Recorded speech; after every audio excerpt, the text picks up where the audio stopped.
سر پر دوپٹہ نہ ہو تو وضو ہو جاتا ہے؟ وضو ہو جاتا ہے، اور اس طریقے سے ایک ابو داؤد میں حدیث ہے، اس کو بھی غلط پریزنٹ کیا ہے کہ جو عورت ننگے سر ہوتی ہے اللہ تعالیٰ اس کی نماز قبول نہیں کرتا۔ وہ کسی نے اس کو اس حوالے سے پریزنٹ کر دیا ہے کہ جو عورت یعنی پردہ نہیں کرتی، عام حالت میں ننگے سر پھرتی ہے، وہ نماز پڑھے بھی تو قبول نہیں ہوتی۔ وہ یہ نہیں ہے، نماز کی حالت میں جس طرح مرد کے لیے ناف سے لے کے گھٹنوں کے نیچے تک ستر ہے نا، عورت کے لیے سر کا ڈھانپنا نماز پڑھنے کے دوران یہ فرض ہے۔ ویسے تو الگ سے بھی ہے، لیکن یہ مطلب نہیں ہے کہ جو الگ سے ننگے سر پھرتی ہے اور وہ جب دوپٹہ بھی پہن لے تب بھی اس کی نماز قبول نہیں ہوگی، ایسا نہیں ہے۔ تو اس طریقے سے یہ اکثر اذان ہوتی ہے تو وہ عورتیں جو ہے دوپٹہ لے لیتی ہیں، یہ ساری ٹریڈیشنل چیزیں ہیں۔ اگر کوئی کرتا ہے بہت اچھی بات ہے، ہم تو اسے کوئی بدعت نہیں کہتے ہیں، لیکن اس کو اس طریقے سے نہ کوئی سمجھے کہ یہ واجب ہے، یہ فرض ہے۔ ٹھیک ہو گیا؟ ٹھیک، جزاک اللہ۔ علی بھی اگلا سوال ہے، کیا بغیر دوپٹہ کے وضو ہو جاتا ہے جبکہ گھر میں کوئی نامحرم بھی موجود نہیں ہے؟ اسی طرح دوپٹہ کے بغیر درود شریف اور ذکر اللہ کرنا جائز ہے یا کہ ناجائز؟ یہ بڑا کریٹیکل سوال ہے، یہ عوامی سوال ہے۔ بلکہ میں آپ کو بتاؤں، اگلے دن ایک پوسٹ لگی ہوئی تھی، مجھے کسی نے دکھائی، اس میں لکھا ہوا تھا کہ جو عورت دوپٹہ نہیں لیتی اللہ تعالیٰ اس کی نماز ہی قبول نہیں کرتا، اور اس کے نیچے انہوں نے رزلٹ نکالا تھا کہ جو عورتیں بے پردہ ہیں نا، ان کی وہ نماز پڑھ بھی لیں تو قبول نہیں ہوتی۔ دیکھو کتنا غلط رزلٹ نکالا ہے، حالانکہ وہ اس کا مطلب یہ نہیں ہے حدیث کا، وہ حدیث آپ کو 70 والے چیپٹر میں ملے گی کہ نماز کے دوران جو ننگے سر عورت نماز پڑھے اس کی نماز نہیں ہوتی۔ یہ نہیں ہے کہ ایک عام عورت ہے اور بے پردہ ہے اور وہ نماز میں پردہ کر کے نماز پڑھتی ہے تو چونکہ وہ باہر بے پردگی کر رہی ہے تو اس کی نماز نہیں ہوگی۔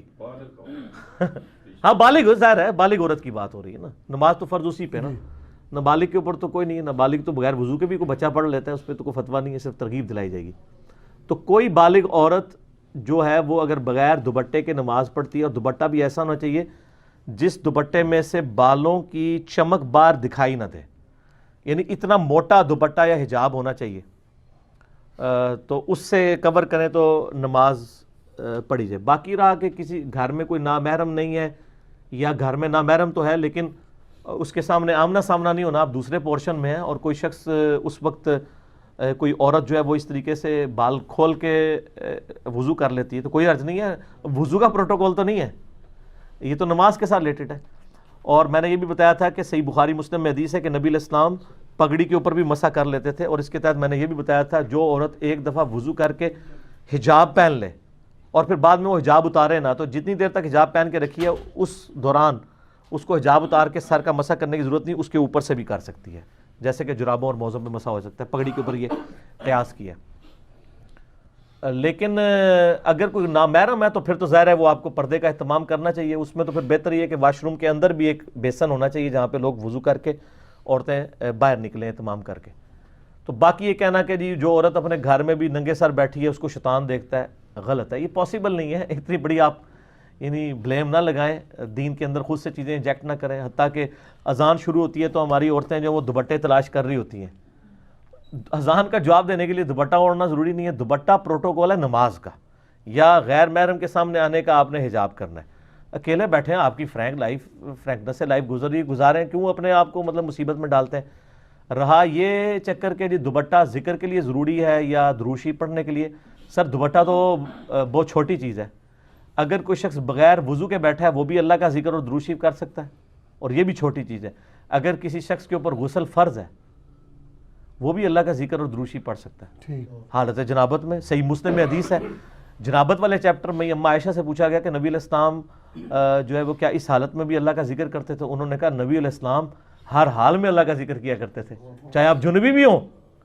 اور جامع ترمذی میں حضرت علی رضی اللہ تعالیٰ عنہ علیہ السلام سے روایت ہے کہ مولا علی کہتے ہیں کہ نبی علیہ السلام کو حالت جنابت کے علاوہ کوئی اور حالت قرآن پڑھنے سے مانع نہیں ہوتی تھی، آپ جنابت کی حالت میں قرآن نہیں پڑھتے تھے اور باقی ہر حالت میں قرآن پڑھ لیتے تھے، یعنی بغیر وضو کے بھی پڑھ لیتے تھے۔ اور اس سے یہ بھی پتہ چلا کہ حالت جنابت میں صرف قرآن کی ممانعت ہے، باقی چیزوں کی ممانعت ہی کوئی نہیں ہے، کیونکہ انہوں نے قرآن کا ذکر کیا۔ سر ذکر تو اس کا تو کوئی پروٹوکول ہی نہیں ہے، الذین یذکرون اللہ قیاما وقعودا وعلی جنوبہم، اٹھتے بیٹھتے چلتے پھرتے آپ نے اللہ کو یاد کرنا ہے سر، تو اس میں کوئی پروٹوکول نہیں ہے کہ آپ نے جو ہے وہ بغیر یعنی وضو کے نہیں کر سکتے، یا یہ اور پھر اس میں وہ کہہ رہے ہوتے ہیں دیکھیں جی وہ اللہ کا ذکر بڑی بلند چیز ہے، آپ کو خوشبو لگا کے وضو کر، سر یہ ساری چیزیں آپ نے، اور اس میں عرض کر دوں جی سر سب سے گرم ذکر ہے جو لا الہ الا اللہ. جی آپ نہیں بتایا ہوا نا سر, ہم آپ کو ہی بتاتے ہیں. سب سے جلالی ذکر کون سا ہے؟ لا الہ الا انت سبحانک انی کنت من الظالمین. تو سر یہ کسی عطر فروش کی دکان پہ پڑا گیا تھا ذکر؟ کہاں پڑا گیا تھا؟ مچھلی کے پیٹ. مچھلی کے پیٹ میں خوشبو ہوتی ہے. نہیں. سب سے زیادہ تعفن, سب سے زیادہ بدبو کہاں ہوتی ہے؟ میدے. میں, وہیں سے نکلتی ہے نا. تو سر سب سے زیادہ گرم ذکر جس کو آپ اگربتیاں جلا جلا کے خوشبوئیں مل مل کے کرتے ہیں اپنے گھروں میں, جس شخص نے یہ ذکر کیا تھا 3 دن اور 3 رات تک, اس نے تو وہاں پہ کیا تھا, وہاں تو اس کو پھر ذکر نہیں کرنا چاہیے تھا, دل میں ہی کرتا. تو اس میں دل کا ذکر نہیں ہے, اس میں کیا وہ پکارا, ہمیں پکارا اللہ کی یاد, لا الہ الا انت سبحانک انی کنت من الظالمین. سورۃ الانبیاء میں آیا, اور اللہ تعالیٰ نے فرمایا سورہ الصفات میں کہ اگر یونس اس دعا کے ساتھ ہمیں یاد نہ کرتا, ہائے ہائے ہائے, تو پھر اسی دن مچھلی کے پیٹ سے نکالا جاتا جس دن کے مردے نکالے جائیں گے, یعنی قیامت تک, یعنی وہ مچھلی یونس کی قبر بن جاتی اگر وہ یہ دعا نہ کرتا. اس سے کئی رزلٹ نکلے. ایک تو رزلٹ یہ نکلا کہ یہ دعا اللہ کو اتنی محبوب ہے کہ وہ اللہ جس کا جلال اتنا ہے کہ وہ اپنے پیغمبر کو بھی کہہ رہا ہے کہ تو نے قیامت والے دن ہی نکلنا تھا, کہ مجھے اتنا غصہ ہے تیرے اوپر, گناہ کے اوپر نہیں, لغزش کے اوپر. وہ غصہ بھی ٹھنڈا ہو گیا. اس لیے میں کہتا ہوں سب سے بیسٹ استغفار جو آئے ہیں ان میں سے ایک لا الہ الا انت سبحانک انی کنت من الظالمین ہے. اور جامعہ ترمذی میں حدیث ہے, جو شخص بھی یونس کی دعا کے ساتھ اللہ کی طرف متوجہ ہوا اللہ اسے محروم نہیں لوٹائے گا. یہ اسماء اعظم میں سے ہے.